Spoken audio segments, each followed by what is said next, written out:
Salut à tous les amis, super content de vous retrouver cette semaine pour une nouvelle vidéo et je vous propose qu'après le Grand Prix du Canada et le duel Alonso-Hamilton, on se plonge un petit peu sur Aston et Mercedes pour décortiquer un peu la situation.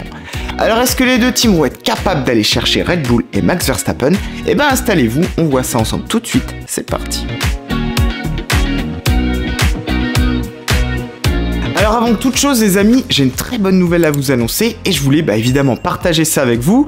Vous le savez, la communauté de la chaîne grandit de jour en jour et grâce à vous, un nouveau partenaire à compter d'aujourd'hui va m'accompagner pour vous proposer un contenu toujours plus qualitatif.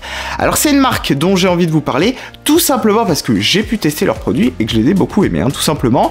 Alors les amis, si dans le monde de la F1, on connaît tous Red Bull, aujourd'hui je vous propose de découvrir Oli.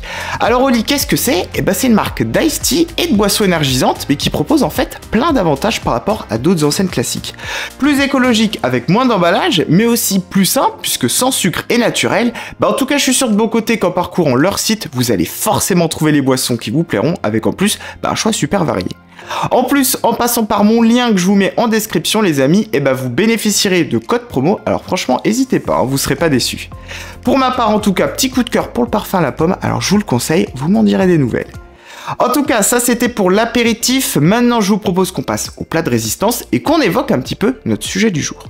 Alors les amis, pour commencer, ce qu'on peut dire c'est qu'au Canada, Aston et Mercedes nous ont quand même laissé une très bonne impression. Et pourtant, du côté des flèches noires, je peux vous dire qu'on n'était pas les plus confiants en arrivant à Montréal. Alors même si le package apporté à Barcelone et le double podium, ça avait déjà donné pas mal de clés, on savait aussi que le circuit de Catalunya, c'était un peu le tracé idéal pour la W14, puisqu'il convenait particulièrement bien à l'aérodynamisme de la voiture. Donc quelque part, c'était un peu les performances au Canada qu'il fallait suivre de près, puisque finalement, c'est là qu'on pouvait juger de la vraie pertinence des améliorations et savoir si on avait trouvé une vraie base sur laquelle construire pour le reste de la saison. Alors je sais pas pour vous, mais de mon côté, je dois vous dire qu'en tout cas, j'ai pas été déçu. Je m'attendais clairement à les voir rentrer un petit peu dans le rang, ou en tout cas être beaucoup moins solide qu'à Barcelone.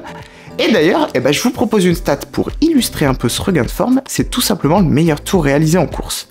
Si on exclut Pérez qui lui a chaussé les tendres, tout à la fin du Grand Prix pour aller chercher assez facilement le point du best lap, du côté d'Hamilton, Alonso et surtout Verstappen, c'était assez serré. Une 15.396 pour Lewis, une 15.594 pour Max et une 15.779 pour Fernando.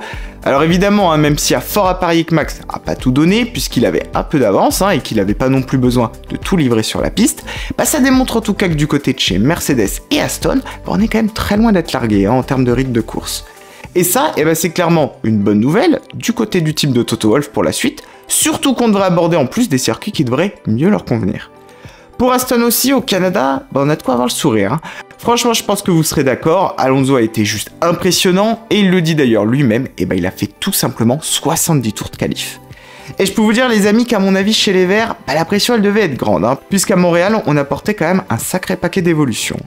On a revu les pontons, le soubassement, sûrement aussi le fond plat, même si on n'a pas pu en avoir le cœur net sur les images, et le but était simple, rediriger le flux d'air pour appuyer au maximum la voiture et générer le plus d'appui possible. Et devinez quoi les amis? Ça nous donne une voiture qui se rapproche de plus en plus de la RB19, alors sans surprise, vous allez me dire, le concept qui marche le mieux de la grille. Bref, en tout cas, ça fonctionnait pour Alonso, il a bien repris le dessus après Barcelone où ça avait été quand même un peu plus compliqué, il a été capable de jouer avec les Mercedes, même s'il faut le dire, quand même, la menace elle est plus que jamais présente. Mais au moins, après avoir cédé à un moment face à Hamilton, il a été capable de reprendre le dessus, et ça, c'est bien le signe qu'il y avait quand même un gros rythme sur la MR23.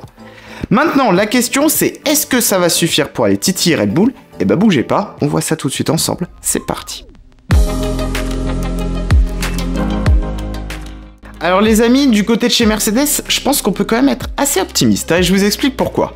Déjà parce qu'on l'a vu plus haut, Montréal c'était un tracé qui avantageait pas mal la voiture, de par sa configuration, et pourtant on a vu quand même un sacré rythme ce week-end, et franchement, quand on repense à Bahreïn en début de saison, on voit clairement qu'un gap de performance a été fait, ça c'est indéniable. L'autre point important, c'est que ça montre aussi que le package qui a été apporté est peut-être plus polyvalent qu'on le pensait dans l'équipe, donc c'est peut-être aussi une meilleure nouvelle que prévu.